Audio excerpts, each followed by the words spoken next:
Hi, David Mould here. Welcome to part 2 of our mission report entitled I Feel Like Bombing a Church. This is part 2 entitled Port Royal. When we left off last time, we were at Gloria's restaurant at the old pirate city of Port Royal, home to the most famous pirate of them all, Henry Morgan. With our team was a unique group. Persons from Denham Town that had had family members murdered in the many inner city wars that have taken place there. Tonight, we're trying to ease some of the pain, to inject some old-fashioned Christian compassion into the cycle of murders and reprisal murders that often occur there. Well, before we get to the menu, let's look a bit at the history of the place, Port Royal. Fascinating stuff. Here are Ocho Rios, Dunn's River Falls, and Negril on a map. And here is Port Royal. That history of Port Royal that I'm going to quote to you today is gleaned chiefly from two very reputable sources. First, the Jamaica National Heritage Trust that helped provide us with footage. Next, the Nautical Archaeology Program, Texas A&M University. After these two, we look at Wikipedia and other online sources. Now I confess, though much of this history was taught to me as a student in high school in the 1960s, and no doubt is still taught today, I'd forgotten most of it. The truth is, at ages 13, 14, 15, 16, I hated history. I got expelled from high school. Just hated. I was a restless soul. Yet revisiting that history today is such a joy, especially knowing that it is wrapped tightly around what the Bible tells us has to come upon the earth before the second coming of Christ. I'm sorry, I can't help myself, my friend. This is still a mission report, but who said mission reports have to be one-dimensional? Come, let's look a little bit at the history of this place. During the late 17th century, Boston, Massachusetts and Port Royal, Jamaica were the two largest English towns in the Americas. In 1690, Boston had a population of approximately 6,000, while population estimates for Port Royal in 1692 range from 6,500 to 10,000. 4 different sources are quoted here. Many of the city's 2,000 buildings, densely packed into 51 acres, were made of brick, a sign of wealth, and some were 4 stories tall. In 1688, 213 ships visited Port Royal, while 226 ships made port in all of New England. In addition, the probate inventories of many of Port Royal inhabitants reveal much prosperity and the observation that, unlike the other English colonies, Jamaica used coins for currency instead of commodity exchange. In short, Port Royal was the most successful entrepot in the 17th century English New World. That simply means it's a port from which all kinds of transshipment took place. Its social milieu was quite different from either that of New England, with its religiously ordered towns, or of the tobacco-driven economy of Maryland and Virginia. Port Royal had a tolerant, laissez-faire attitude that allowed for a diversity of religious expression and lifestyles. There is early mention of merchants who were Quakers, Papists, Puritans, Presbyterians, Jews, or, of course, Anglicans, practicing their religion openly alongside the freewheeling sailors and pirates who frequented the port. From that base, pirates like Henry Morgan prowled the Caribbean. Now, within 30 years of the British landed here, the whole wide world recognizes Port Royal as the richest, the wickedest place on earth. That is primarily because of the activities of these so-called pirates, cutthroats, robbers, buccaneers. Now, I want to get one thing very clear, that my good friend Henry Morgan was never categorized as a pirate, unless you're Spanish-speaking, that is. He, in fact, is a buccaneer, given permission by the King of England through letters of marque to rob. And in fact, I speak the English language today more because of Henry Morgan than any British general or admiral of the period. Henry Morgan would eventually be knighted after his infamous raid on Panama City. The man was then Sir Henry Morgan, appointed Lieutenant Governor, and he then was asked to get rid of these nefarious characters, these buccaneers who gave him that strength of position. Of course, they were getting rich in the process as well, so they were not keen to give it up. So he had to take some serious action. And what he did was hang a few of the boys who wouldn't give up this lucrative trading and left their bodies too out there to rot. So now you had a visual and a smell reminder that they should cease and desist.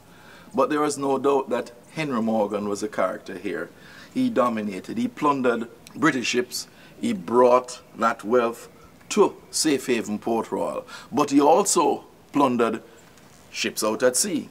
Those ships undoubtedly had an intention of plundering Jamaica, so effectively what Henry Morgan did, kept them at bay and allowed Britain to dominate this region. Some time ago, I actually took a boat ride around Kingston Harbor, what would have been Henry Morgan's terrain, yet never showed the footage before today. In retrospect, I think God might have been preserving it for this very telecast. Destination, what's left of Port Royal. We'd arranged to meet a fisherman who'd been fishing these waters for 19 years and who lived, I believe, over in Tivoli Gardens, as best as I can recall. I believe that's where he came from. As the shots you're about to see will testify, he was the perfect guide. Going back over the tape recently, I think our first shot that morning was of a dog whose sleep we had disturbed by the shore. Launching in a separate boat from the fisherman, we followed the fisherman and his partner around the harbor as they procured bait for their day's work. That partner might have been his son, actually. I've forgotten. Oh, the birds loved this tree, and I loved just looking at it. On the one hand, we passed by huge container ships bringing their wares from all over the world. And on the other side of the harbor, we passed by some of the boats of the privileged, the wealthy.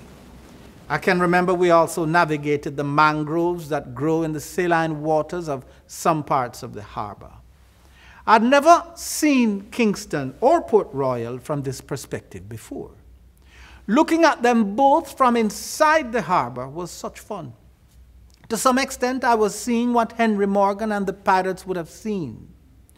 Today, Port Royal is a sleepy fishing village. An old fort and vestiges of the past are still here, but it's a far cry from what it was in its heyday. Something happened out here. Oh boy, did something happen. Something happened that would change Port Royal forever.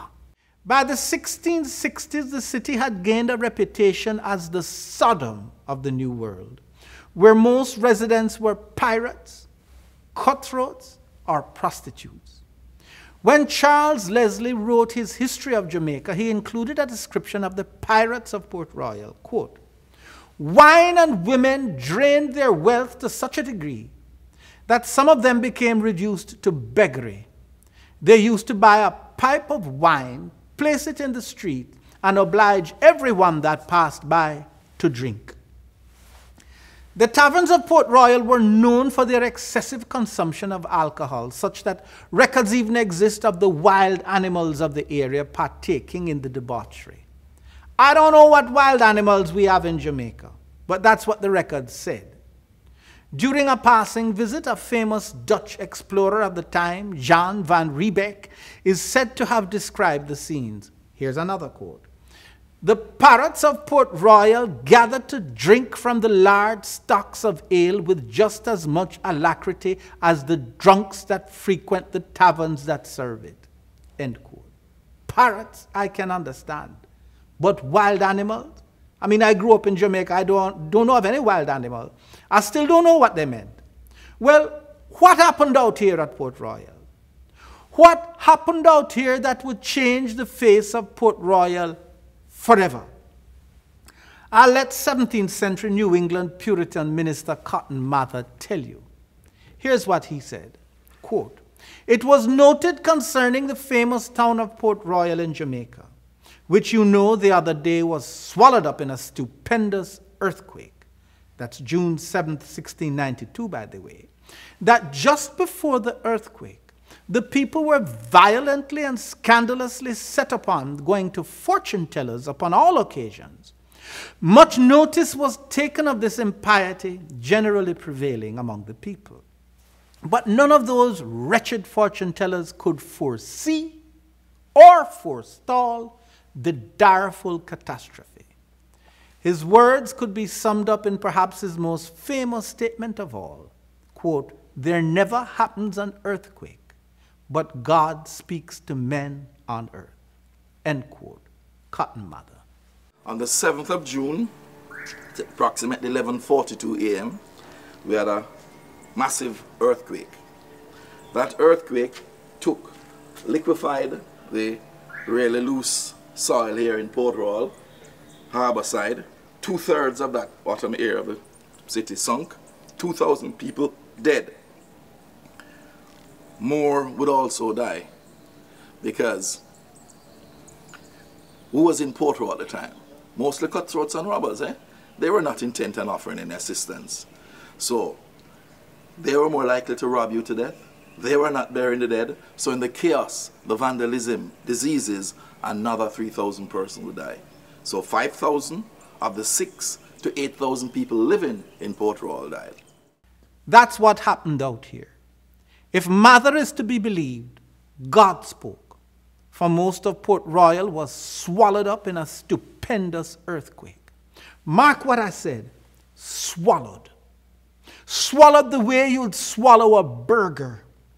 The earth opened her mouth and simply swallowed up most of the place.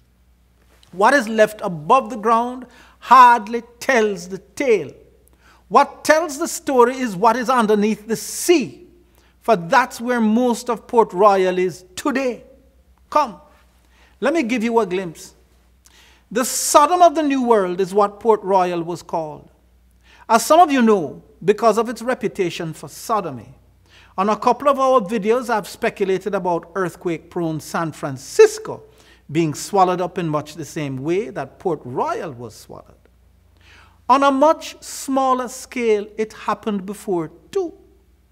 Here is an account, not of the city of San Francisco being swallowed, but of a type of swallowing nonetheless that occurred during San Francisco's great earthquake of 1906. The article is taken from pages 82 to 85 of this book, The Later Elmshaven Years. That's volume 6 of the 6-volume biography of Mrs. White, authored by her grandson and biographer Arthur L. White. In it, he quotes his sources, chiefly the book The San Francisco Earthquake, written by G. Thomas and M. Witts, and 2, an article in the May 30th, 1906 edition of the Seventh-day Adventist magazine, The Signs of the Time. The quake came at 5:31 Wednesday morning. We're talking about San Francisco now, April 18th. The first casualty was the Point Arena Lighthouse, 90 miles to the north. The huge lenses and lantern exploded in a shower of glass. Earth waves 2 and 3 feet high were seen plunging south at an incredible rate. Giant redwoods were mowed down. Beaches were raised and lowered and trains derailed. At one ranch, the earth opened directly beneath an unsuspecting cow. With a bellow of terror, the animal plunged into the gaping hole, its cry cut short as the crevice clamped shut, leaving only a twitching tail visible. That's what I meant by San Francisco having experienced a type of swallowing. This time it was only a cow. But what lies ahead in the upheavals that are to take place before the Lord returns? Why do I believe so strongly that something horrific awaits San Francisco? I'll explain that in a minute, but before we close this section, let me quote you the 2 paragraphs that followed the swallowing of the cow. The city was largely asleep as the wave of earth upheaval struck San Francisco in a 28-second tremor just at dawn. 28 seconds. First, there was a terrifying roar, and then stone and bricks began to fall like rain from taller buildings. Chimneys toppled from almost every home. The streets heaved and dropped in places as much as 30 feet. The second floor of some buildings became the first floor. Walls of brick fell into the streets, leaving rooms on every floor supported only by the inner wooden framework. Clocks fell from mantels, pictures from walls, wardrobes and dish cupboards fell on their faces. Beds, tables, and chairs careened helplessly. In seconds, people were on the streets, many barefoot in their night clothes. Telephone and electric lines, stretched and broken by toppling power poles, were tangled on the streets. Gas lines throughout the city were twisted and broken. A group of uniformed policemen starting out on duty was practically annihilated as collapsing masonry buildings pinned them to the ground. For a minute, the earth heaved, slid, broke open, and convulsed. Screams of the injured, terrified, and dying pierced the ear. Now, my friend, I've speculated as to how President Trump and the nation might respond to the catastrophe of not just a cow, but the entire city of San Francisco being swallowed up in an earthquake. But frankly, it doesn't have to be President Trump at all, for I'm not God. It could happen under somebody else's watch. But knowing a little bit of the history of my country and the reputation Port Royal gained for itself of being the Sodom of the New World, I do believe something similar is going to happen out in San Francisco. I suppose I owe it to you. I should admit to you that over 30 years ago, my thinking on this subject was heavily impacted by one preacher in particular. That preacher was not Seventh-day Adventist. It was independent Baptist preacher Lester Roloff, whom I would listen to in my car on the Christian radio station WTLN in Apopka, Florida. One day he said something that hit me with all the force of an asteroid or a meteor hitting the earth. Here's what the man said. If God doesn't punish San Francisco for its sodomy, he's going to have to apologize to Sodom and Gomorrah. Apologize to Sodom and Gomorrah. Frankly, it makes sense to me. In fact, I've repeatedly stated that it is within the context of the judgments of God beginning to fall that I can see Sunday laws rapidly emerging as an attempt to appease an offended God. But that's not our focus today. Today we're going to be introduced to Gloria's restaurant and the families from Denhamtown that were brought here for dinner.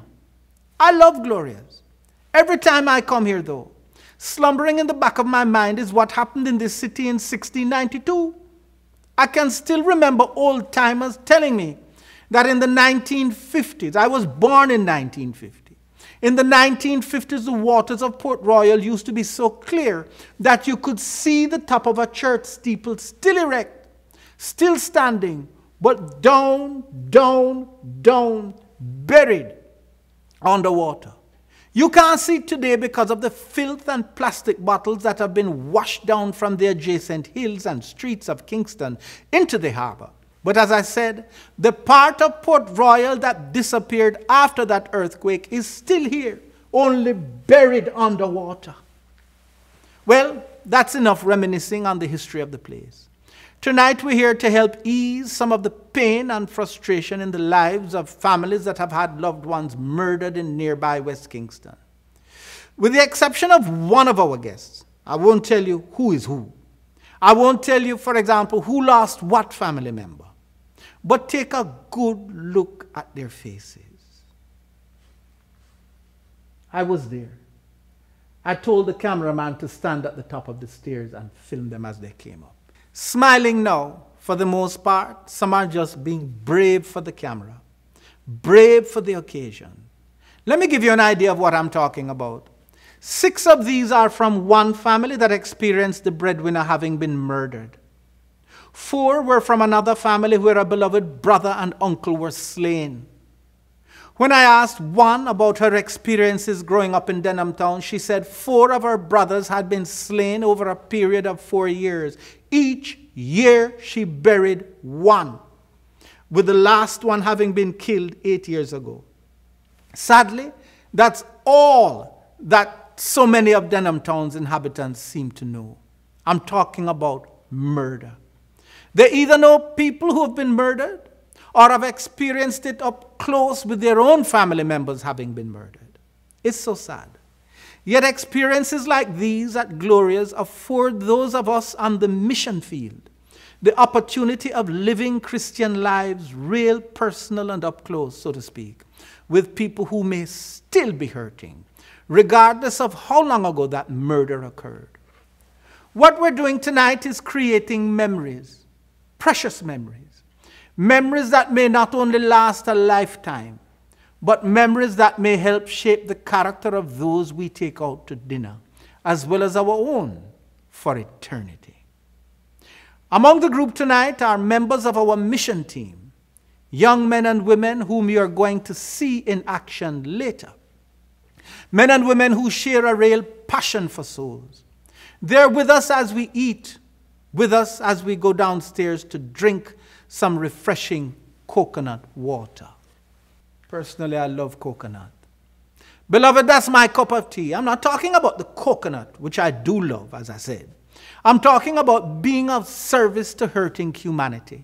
That's something I thoroughly enjoy doing. To me, reaching out to hurting humanity is the best thing in life. Listen to what this young lady had to say. I love this evening. I didn't know to use the knife and Who was murdered for her? I won't tell you, but she wasn't alone. I like the food and the drinks and the place. The pet name of this little girl, so precious, is Rich. She and her mother Nadine have been here before with us. Sad to say, Nadine is the one who lost her 4 brothers. Tonight, though, she's smiling. I asked her what she could tell me about her daughter. We're the class monitor of our school. What she said? Them is the class monitor for the school. They made her class monitor? Yeah, the 2 of them. I'm not surprised. Mommy, what you can tell me about your daughter? Brilliant. All right. And she loves Uncle David very much. You know, there's something on my mind as I see these faces, and it's the name of one of the gangs over in neighboring Rima. You know the name of that gang? Fatherless. That's right. That's the name of the gang. Fatherless. As are many of the children here tonight. The gang may be in Rima, but everybody at the table tonight can identify with the phenomenon, not the least of which is one who survived. Thing about it, I like these things, you know. Now, some of these kids have never been outside their community, so it's a good experience. Some of these kids, right? I've never been outside of the community, right? So this is a good experience for them. You know, this is hope in living color.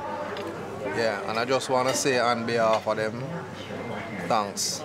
You know, perhaps I should pause here to say thanks also to the donors of our ministry who have earmarked their donations for Mission Jamaica, or who with their donations simply check the box, use as needed. Thank you. Thank you, whosoever you are, whether you're in South Africa or Germany, Zambia or Brazil, Australia, Great Britain, Canada or America. You are the ones who have made this retracing of Port Royal's history and this night of evangelism, this occasion of fun, fellowship, and healing possible. Without you, it would never have happened. Thank you.